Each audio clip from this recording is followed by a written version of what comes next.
Right now, I would like to ask Bria if she would please say some words to us. Bria is a woman that the minute I met her, I fell in love with her, and I think we've been really, really good and powerful friends all along. And Bria maybe is going to tell you how she happened to start her group.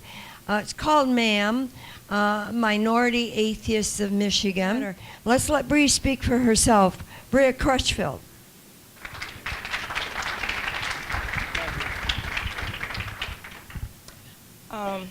I didn't start out trying to get involved in the secular community. I just wanted to learn.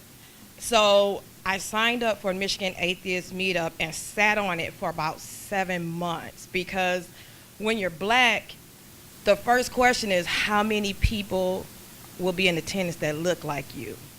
And that's a reality for not just black people, but also minorities. But I bit the bullet, and I was very intrigued when I went to attend the Michigan Atheist group, but I still saw that no one looked like me. And so at the conclusion of the meeting, I approached Arlene and said, where the black people at? I don't see any black people. And so Arlene said, well, I've done all I can do. I've created groups, and they failed. So the question, honey, is, what are you going to do? And hell, I wasn't trying to do anything. I wanted Arlene to do all the work. But then when I got home, the question that would not leave me is, if not me, then who? If I don't do anything, who will? And so that's how Minority Atheists of Michigan came to fruition 2 years ago. And so we're at 82 members. And I'm very, very proud of that group. But I took the first step, but this is impossible to do without a great support network. And I definitely have a great support network with Minority Atheists of Michigan, and particularly, not only in addition to Arlene, but also Sean Sherman.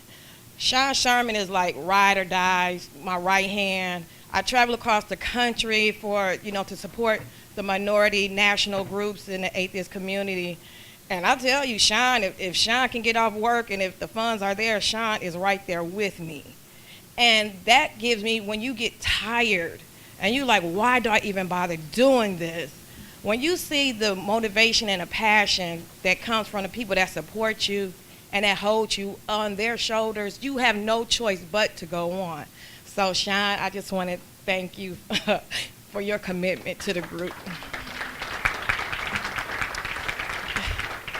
But I think the most important thing is that I have avoided addressing is the black atheist community in Michigan. And part of the reason was I didn't want to deal with the flack from the black church, but also didn't want to deal with the flack that comes from the atheist community. Because when a minority group in the atheist community create a group that focuses on that minority, we're accused of being separatists. We are accused of singling out other people. And once I got over the fact that I really didn't care what the naysayers and the detractors thought about us concentrating on the minority atheists, I created another group a month ago. We launched a month ago, Black Nonbelievers of Detroit. So as of this morning, we have 13 members. And and I'm telling you, that is quite a coup, because I thought it was just going to be me and my leadership team. But we are really kicking the ground running. And, please support us, because we do our best to support every group.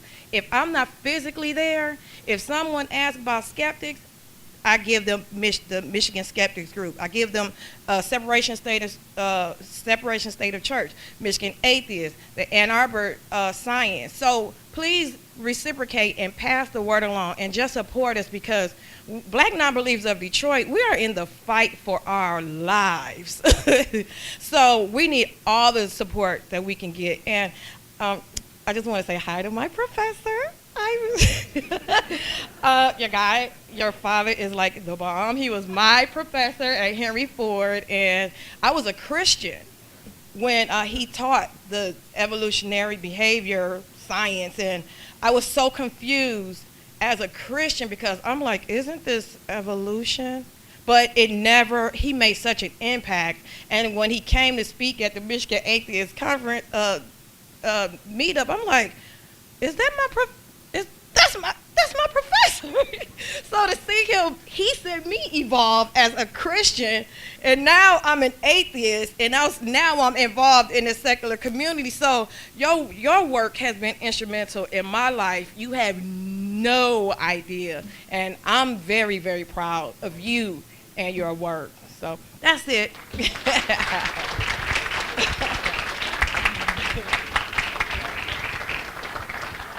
Tom Shellberg. Tom Shellberg is a behavioral biologist.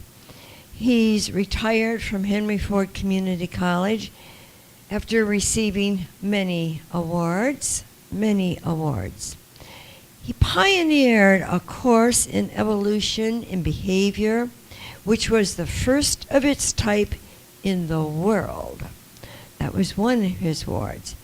But it also earned him the international respect, including the distinction of being one of the keynote speakers at the International Society for Human Ecology in Spain. Tom has authored numerous articles on evolution, education, and he has spoke many times at professional conferences, and he spoke many times to Michigan Atheists and also at our conventions. Tom insists, because I promoted him as a noted author, he insists that he's not a noted author. But his book, Choosing Women and Cheating Men, wow, I mean, this is an amazing book. What this book is all about is really the evolution of humans. So, you know, it's really not kind of one of those sleazy little cheating men and choosing women thing. It's a pretty profound book. We did one of our TV shows around this book. Outstanding. And some time ago at one of our conventions such as this, Tom gave us this speech on the topic of dumb and dumber, intelligent design, and the foolish legislation. This was not only informative, but it was hysterical. I'd love to have you come back to our convention here and give that speech again. Would you consider that? Cool. Well, today Tom is going to speak on sex, religion, patriotism, and more. That's all kind of also in his book there. And all of this relates to his award-winning specialty, which is evolution and human behavior. Tom Shellberg.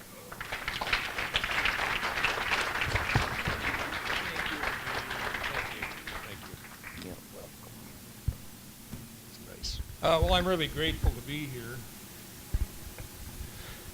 with so many logical, rational, scientific-minded, clear-thinking people. Even that tall guy over there. And it is true, I taught biology for many years. The last 20 years, I focused on the biology of behavior. And the course was called Evolution and Behavior, because I emphasize the evolutionary explanations of behavior quite a bit. The talk today is going to be about behavior, and especially evolutionary perspectives on behavior. And I know everybody knows that biology has a lot to do with sex, but biology has a lot to do with religion too. Has a lot to do with patriotism. Virtually all aspects of human behavior require some biological input, some biological explanation. Now, I wasn't always an atheist. I used to be a nice kid. I don't know how you feel about nature and nurture, but my early nurture was all Catholic. I went to Catholic schools, Queen of the Miraculous Medal in Jackson, and then to St. Mary's High. And my parents were Catholic. All my friends were Catholic. There was one girl across the street who was some other religion, but pretty much everybody I knew was Catholic. So that was my whole nurture, all Catholic all the time. And I pretty much believed everything I was taught at Queen of the Miraculous Middle School. You know, I believed in virgin birth. I believed God created us all. I believed in the Holy Ghost, even though I didn't really understand these things very much. And I believed when the priests and the nuns told us that God died for our sins. And the priests and nuns kind of emphasized that it was our sins, like my sins too. But what did I do? You know, I can remember when my mother told me I could only have 2 cookies, I took 3. You know, it doesn't now seem like worth dying on the cross for. Later on, I did have some more serious sins when I got to high school. I think I was about 14. And I don't remember exactly how we described it when we went to confession, but I think we described it as, Father, I touched myself. And that I considered then to be a pretty serious sin. And maybe, you know, maybe I might go to hell because of it and burn forever. And I did have, later even, not only that, but I had impure thoughts. Impure thoughts were almost as bad. And I always wondered whether I could go to hell for having impure thoughts. I would even have impure thoughts in church. So I did have some questions. Well, not really serious. I never contested anything that the nuns or the priests told me. But I did have some kind of nagging doubts. I didn't know it was called the problem of evil then, but I did wonder a little bit how an all-loving, all-powerful God could burn people forever for things like not going to church or using birth control. So I kind of worried about that stuff. And I guess there were some early signs that I might not always be religious, because on my, I think it was second grade report card from Queens, I got all A's and B's in the academic subjects and in the behavior compartment things, but I got a D in reverence. But I didn't really have any serious doubts. I pretty much believed all that stuff until I was maybe 16 or 17. I can remember being startled at Jackson Community College. There were 2 instructors, English instructors I really admired then. I remember one day it just hit me that they weren't Catholic. I just remember being startled why these really bright, well-educated women were not Catholic. So it took me a while to finally forego the Catholic faith, and it took me a lot longer than that to give up on religion altogether. But up to that point, I did believe. Now, an interesting question from the perspective of a behavioral biologist is, why did I believe? Why did I believe all that irrational, nonsensical stuff that I was taught? Yeah, that's Queens. My 8th grade graduating class, Jacob put a halo over my head, the visual. I believed that stuff because it's biologically natural to believe your parents. It is natural, it is instinctive to be indoctrinated, to be brainwashed. That's how we learn. That's how virtually all mammals learn, by trusting their parents, respecting their parents, and following their lead. So it was kind of a natural evolutionary thing, and I think the same thing probably happened to many of you. That I think most of us who are not religious today were raised religious, weren't we? Weren't most of you? Not many of us had atheist parents. So what happened? You know, how did this nice kid turn out to be an atheist? Well, that has a lot to do with biology too. I am not biologically inclined to be religious. There's a lot of variation in how religious people, I think some of you know about religiosity genes. Did you know that there's a lot of scientific research by behavior geneticists that show that the inclinations to be religious are quite strongly influenced by genes. About half of the variability in the population of who's religious and who is not can be explained by genes rather than by upbringing. Genes that influence how rational, how logical the person is, how scientific, how gullible, a lot of different factors influence, genes influence the way our brains work. And I think the reason that I turned out in the end to not be religious had a lot to do with my biological makeup. And I think that's probably the case with many of you too. I think I just was, if I'd had 1,000 identical twins raised in totally different environments, many of them religious, I don't think any of us would have turned out religious. My interest in evolution and behavior, I didn't have much nurture for that either. I had no courses in behavior at all in high school. I had no evolution. My high school biology class textbook had God on every page, but no mention of evolution anyplace. I didn't learn anything about evolution until I went to University of Michigan, and then I only had one course that was basically in the geology department. It didn't really discuss theory or mechanisms. It pretty much talked about, fossils in the various ages. So I think it was maybe at Michigan that course helped a little bit, and being a tour guide at the museum helped too. Helped me understand a little bit about that basically I started to realize I was an animal. In fact, I met my wife at the museum, Mary Lou, we were both tour guides there. I met her in front of the duck-billed dinosaur. And it was that, too, that convinced me that I was an animal. I don't know how many of you many of us ever think of ourselves this way, but we are vertebrates. We have all the vertebrate characteristics, starting with the typical vertebrate backbone. We have the same kind of kidneys, the same type of livers. We have red blood cells. We have a brain made of a cerebrum, cerebellum, and medulla with much the same circuits as other vertebrates, all the way from fish through the mammals. We have vertebrate behaviors. We show territorial inclinations. We show dominant submission kinds of feelings. We have hormones that are typically vertebrate hormones like oxytocin, which promotes bonding, and testosterone. The testosterone, of course,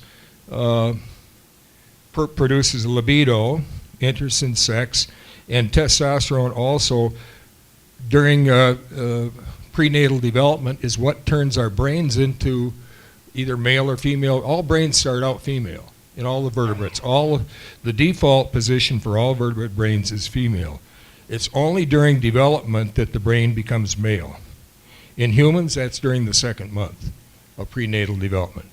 That later influences whether we behave like a boy or a girl, whether we are sexually attracted to men or women later on. So we're vertebrates, and specifically we are mammals. We have all the mammal characteristics: hair, warm-bloodedness, four-chambered heart, red blood cells without nuclei, etc.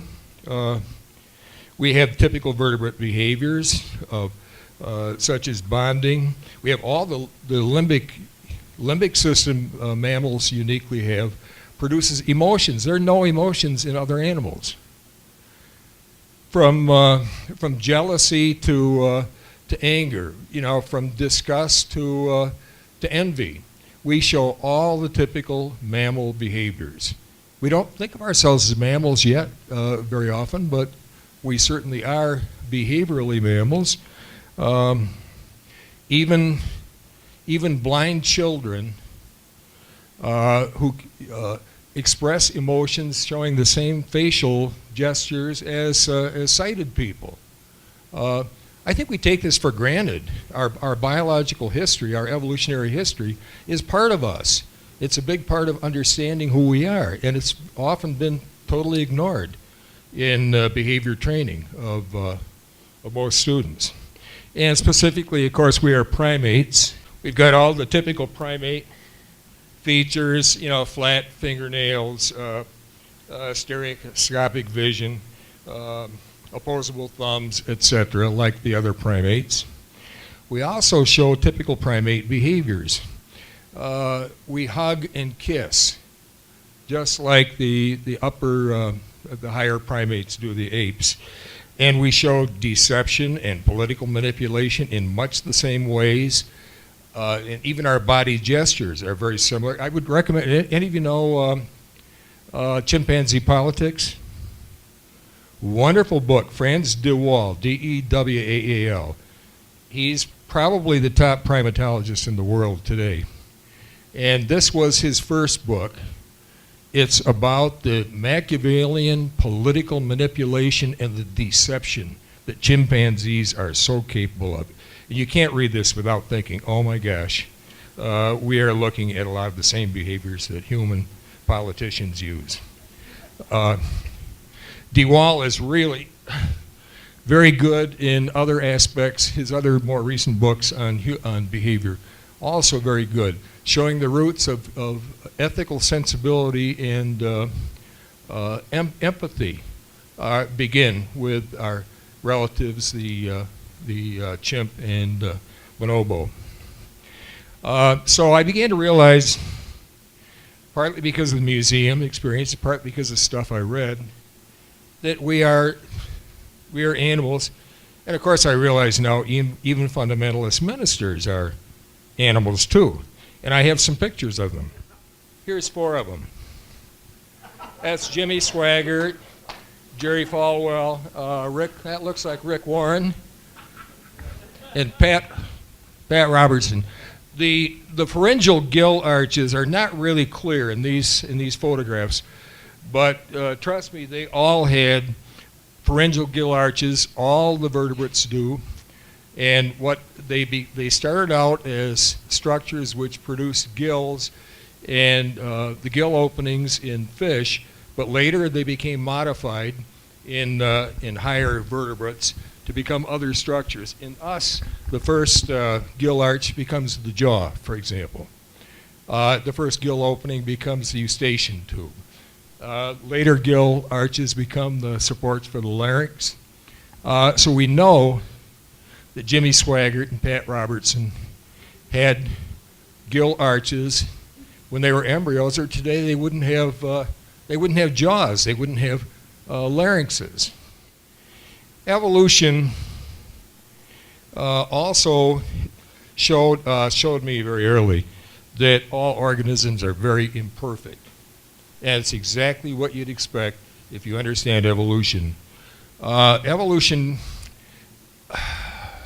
is a process that's basically jerry-built, where natural selection favors structures and behaviors that are built upon previous structures and behaviors. And so there's no planner, there's no guidance. Everything, as you might expect and predict, is very imperfect in animal structure and behaviors. And we have lots of leftover stuff too, vestiges. Because evolution can't remove them in many cases. What kind of a creator would produce leg bones in whales?